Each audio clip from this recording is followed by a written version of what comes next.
Hello दोस्तों, क्या हाल है। आज हम बात करने वाले हैं पीएम आवास योजना 2026 में किन किन व्यक्तियों का लिस्ट में नाम है और किन किन व्यक्तियों को मिलेगा। आज की वीडियो में बने रहिएगा, जरा से भी स्किप मत करिएगा। वीडियो को शुरू करते हैं। शुरू करने से पहले अगर आप हमारे चैनल पर नए हैं तो चैनल को सब्सक्राइब कर ले, वीडियो को लाइक करके शेयर कर दे। चलिए वीडियो को शुरू करते हैं।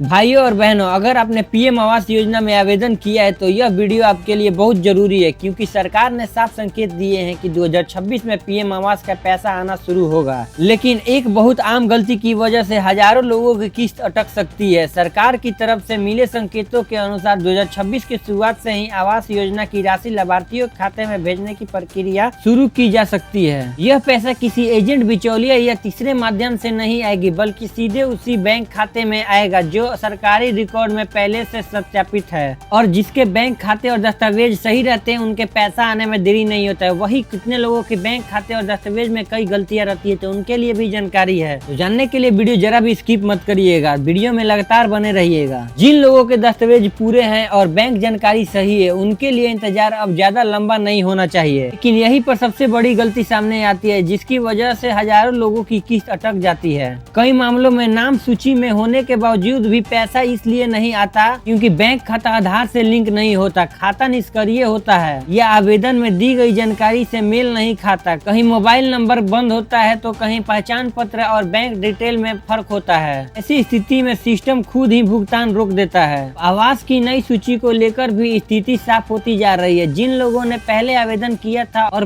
पात्रता की सभी शर्तें पूरी की है, उनके नाम नई सूची में शामिल किए गए हैं। यह प्रक्रिया पूरे देश में एक साथ नहीं होगी, बल्कि चरणबद्ध तरीके से आगे बढ़ेगी। यह समझाना जरूरी है कि यह योजना हर किसी के लिए नहीं है। जिनके नाम पर पहले से मकान या जमीन दर्ज है, जो सरकारी नौकरी में है या जिनकी पारिवारिक जानकारी नियमों से मेल नहीं खाती, वे इस योजना के दायरे में नहीं आते हैं। अब जान लेते हैं लाभार्थियों के लिए जरूरी निर्देश क्या है। अब सवाल यह है कि आपको क्या करना चाहिए। सबसे पहले अपने बैंक खाते की स्थिति जांचिए और यह सुनिश्चित कीजिए कि वह आधार से लिंक है और सक्रिय है। दूसरा, आवेदन में दिया गया मोबाइल नंबर चालू होना चाहिए, क्योंकि सारी सूचनाएं उसी पर आती है। तीसरा, अपने दस्तावेज में नाम, जन्म तिथि और अन्य विवरण एक दूसरे से मिलाकर देखिए, ताकि कोई तकनीकी रुकावट ना आए। सरकार ने प्रक्रिया को पारदर्शी बना दिया है, अब जिम्मेदारी आपकी है। आवास के लिए क्या प्रक्रिया और क्या सावधानियां, यह भी जान लेते हैं। कई लाभार्थी यह मान लेते हैं कि नाम सूची में आ गया तो सब अपने आप हो जाएगा, जबकि सच्चाई यह है कि यही से असली प्रक्रिया शुरू होती है। सिस्टम पूरी तरह रिकॉर्ड पर चलता है और एक छोटी सी गलती भी पूरी मदद को रोक सकती है। अगर आपके खाते में किसी और से पहले पैसा आ जाए और आपके यहाँ थोड़ी देरी हो, घबराने की जरूरत नहीं है। भुगतान चरणों में होगा। सिस्टम हर चरणों में जानकारी को दोबारा जांचता है कि अगर किसी स्तर पर गड़बड़ी पाई जाती है तो अगली किस्त का रास्ता भी वहीं से रुक सकता है।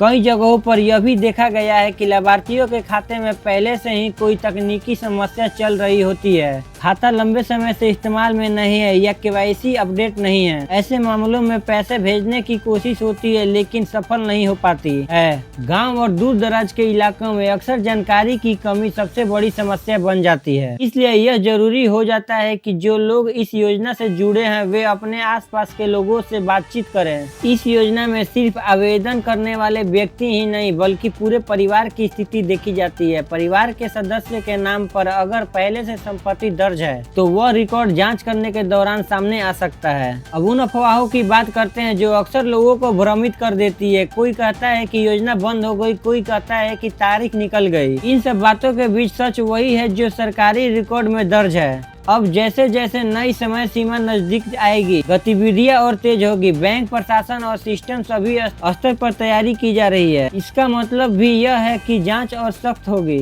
इसका निष्कर्ष अंत की ओर बढ़ते हुए एक बात बहुत साफ समझ लीजिए कि यह सिर्फ खबर सुनने या वीडियो देखने का मामला नहीं है। यह फैसला लेने का समय है। अपने कागज जांचिए, बैंक से संपर्क कीजिए और जहाँ जरूरत हो वहाँ सुधार कराइए। सरकार ने योजना बनाई है, पैसा तय किया है और प्रक्रिया साफ कर दी है। अब जिम्मेदारी आपकी है, आप इस मौके को कैसे लेते हैं। अगर ऐसी जानकारी योजनाओं का चाहिए और लाभ चाहिए तो इस चैनल को सब्सक्राइब करें और लाइक करें और शेयर करें, ताकि सभी लोगों को पता चले।